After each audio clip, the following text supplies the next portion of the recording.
ಅಕ್ಕಿ 1,000 ಕೊಡ್ತಾರ. ಅವ್ರು 1000 ಅಲ್ಲ, ಮನ್ಯಾಗ 500 ಕೊಡ್ತಾರ. 2,000 ಬರ್ತಾವಲ್ಲ. ಬರ್ತಾವ. ಓಟ್ ಹಾಕ್ಬೇಕು ಎಲ್ಲ.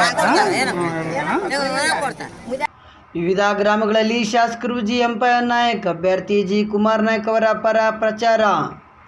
ಮಾನ್ವಿ ತಾಲೂಕಿನ ರಾಯಚೂರು ಲೋಕಸಭೆಯ ಕಾಂಗ್ರೆಸ್ ಪಕ್ಷದ ಅಭ್ಯರ್ಥಿ ಜಿ ಕುಮಾರ್ ನಾಯಕ್ ಅವರ ಪರವಾಗಿ ಶಾಸಕರು ಜಿ ಎಂಪಯ್ಯ ನಾಯಕ್ ಅವರು ಹಿರೇಕೊಟ್ನೆಕ ಜಿಲ್ಲಾ ಪಂಚಾಯಿತಿ ವ್ಯಾಪ್ತಿಯ ಕಾತರ್ಕಿ, ದದ್ದಲ, ಮದ್ಲಾಪುರ, ಚಿಕಲ್ಪರ್ವಿ ಗ್ರಾಮಗಳಲ್ಲಿ ಪ್ರಚಾರ ಸಭೆ ನಡೆಸಿದರು.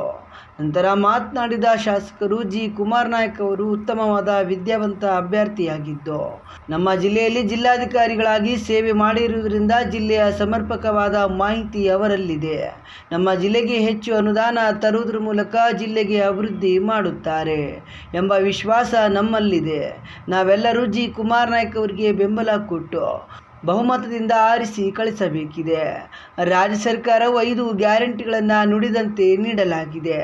ಕೇಂದ್ರದಲ್ಲಿ ನಮ್ಮ ಸರ್ಕಾರ ಬಂದರೆ ಪ್ರತಿ ಮಹಿಳೆಗೆ ವರ್ಷಕ್ಕೆ 1 ಲಕ್ಷ ರೂಪಾಯಿ ಹಾಗೂ ಯುವಕರಿಗೆ ಉದ್ಯೋಗ ಸೇರಿದಂತೆ 25ಕ್ಕೂ ಅಧಿಕ ಗ್ಯಾರಂಟಿಗಳನ್ನು ಕೊಡಲಾಗುವುದು.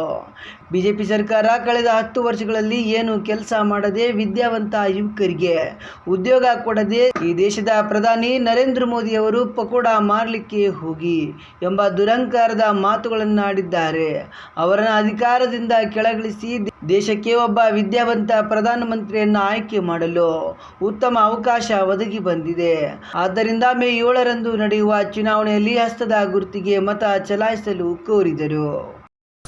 ಆಗಿರ್ತಕ್ಕಂಥ ಅವ್ರಿಗೆ ಎಲ್ಲ ರೀತಿಯ ಒಂದು ಡಿ ಸಿ ಆಗಿ, ಒಂದು CPT MD ಆಗಿ, ಸರ್ಕಾರದ ಅಧಿಕಾರಿಯಾಗಿ ಹಲವಾರು ಅಧಿಕಾರಿಗಳನ್ನು ವಹಿಸಿಕೊಂಡು ಅವರು ನಿವೃತ್ತಿ ಹೊಂದಿದಂಥ ಅಭ್ಯರ್ಥಿ. ಹಾಗಾಗಿ ಅವ್ರಿಗೆ ಎಲ್ಲ ಥರದ ಕಷ್ಟ ಅನುಭವ, ಜನರ ಬಗ್ಗೆ ಏನು ಅಂತಕ್ಕಂಥ ತಿಳುವಳಿಕೆ ಇರ್ತಕ್ಕಂಥ ಒಬ್ಬ ವ್ಯಕ್ತಿ ಜಿ ಕುಮಾರ್ ನಾಯಕ್ ಅಂತೇಳಿ ಈ ಸಂದರ್ಭಕ್ಕೆ ಮಾಡಿದ್ದಾರೆ.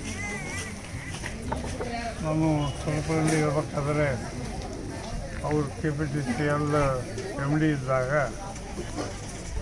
ಈ ಭಾಗದ ಹಳ್ಳದ ಶಾಲೆಗೆಲ್ಲ ಏನಪ್ಪ ಅಂತಂದ್ರೆ ಅವರು ಪಂಪ್ಸೆಟ್ಗಳಿಗೆ ಮತ್ತು 110 ಸ್ಟೇಷನ್ಗಳಿಗೆ ಕೊಟ್ಟಂಥ ಮಹತ್ವ ಕಾರ್ಯ.